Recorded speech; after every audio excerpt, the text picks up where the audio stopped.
Hey everyone! So today we're going to talk about something that might just flip what you think you know about your own body completely on its head. You know how we're always taught our DNA is this fixed blueprint, like it's the same in every single one of our cells? Well, what if I told you that's not really the whole picture? Not even close. Okay, so let me start with a question for you. Just think for a second about the trillions of cells that make you. Well, you. Your skin cells, your heart cells, your brain cells. Do you think they all have the exact same genetic code they started out with? The answer, well, it's probably not what you're expecting. The answer is a big, resounding no. It's not even close. Instead of being this, uniform copy, your body, and especially your brain, is actually a living, breathing patchwork. It's a mosaic of cells, each with slightly different genetic codes. And this idea, it's totally changing how scientists understand everything from how we grow to how we get sick. Okay, so what is this thing called genomic mosaicism? Let's break it down. The concept is called genomic mosaicism, and a great way to think about it is like this. Imagine your original genetic blueprint, but with a bunch of little edits and notes scribbled in the margins, and different notes appear in different rooms of the house. All right, so here's the more official definition. Genomic mosaicism is basically when you have different groups of cells in your body that carry unique genetic mutations that aren't in all your other cells. And this is the key part. You don't inherit these from your parents. They happen inside you over the course of your life. So, you're probably wondering, how does this whole patchwork even happen? Where do these little genetic edits come from? Well, most of the time, they're just tiny, random mistakes that happen when a cell divides and has to copy all its DNA.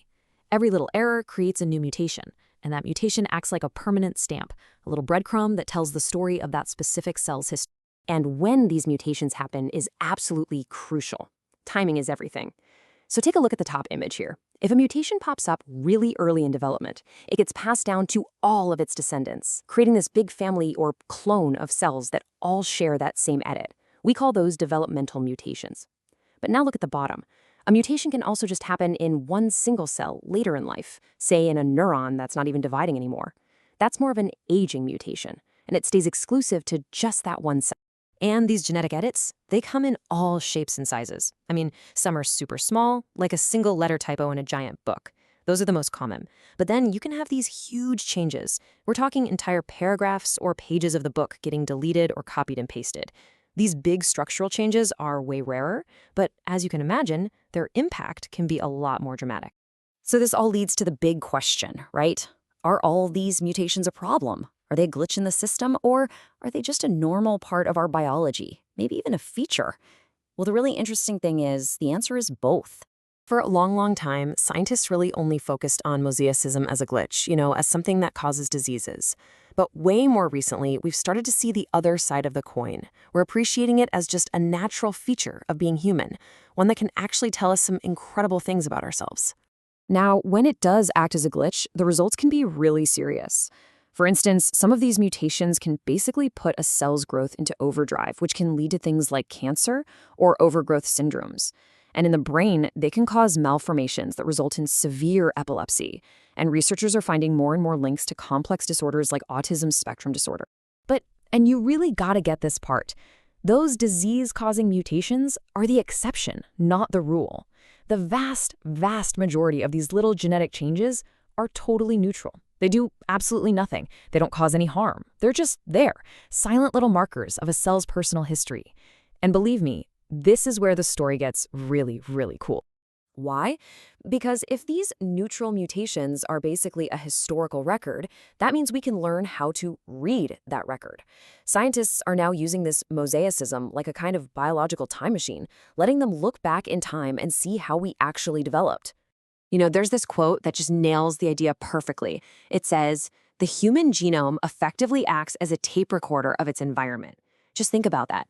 Every single time a cell divides, that tape recorder is on, and it's picking up these tiny mutations from everything, from internal stuff to things we're exposed to. Our DNA is literally recording its own life story. Okay, so what can we actually do with this amazing recording? Well, scientists are using it in three main ways: to better understand diseases, to trace our exposure to different things in the environment, and, this is the one we're going to focus on right now, to trace cell lineage. We're talking about creating a detailed family tree of our very own cells. So how does this cellular archaeology actually work? It's pretty amazing.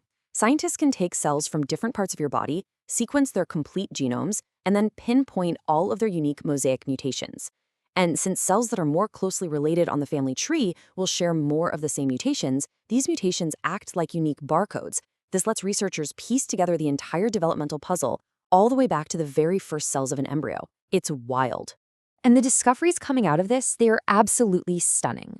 For example, by tracing these cell family trees, recent studies are suggesting that the entire human forebrain, arguably the most complex object in the known universe, grows from a tiny, tiny group of just 50 to 100 founder cells. Think about that. That's an incredible insight, and it was only possible because we can now read these natural genetic barcodes. Okay, so where do we go from here? We've talked about how we went from not even knowing these mutations existed to being able to passively read them. But the next giant leap, the new frontier, is to actively write them into our cells. And that's going to give us a tool for discovery that is just unbelievably powerful. And this visual really shows that leap perfectly. Over on the left, you see reading history. That's us analyzing the mutations that just happen naturally. But on the right, you see writing history. This is where scientists are using incredible gene editing tools, like CRISPR, to deliberately put custom barcodes into DNA. This lets them track cells with a level of precision we've never had before. These tools, these genomic writers, like the famous CRISPR-Cas9 system, they basically act like a pair of molecular scissors. And you can program them to make specific little cuts or edits at very precise moments in a cell's life. What this does is it creates this super high-resolution, custom-made barcode that can tell you not just where a cell came from, but what happened to it along its journey. So all of this leaves us with a pretty deep thought to end on. What we've learned is that our genetic code isn't some static blueprint, carved in stone. It's a dynamic, living document that's being edited and updated our entire lives. It's a recording of our past and a map of how we became who we are. And if that's true, it kind of makes you step back and wonder, who are we, really?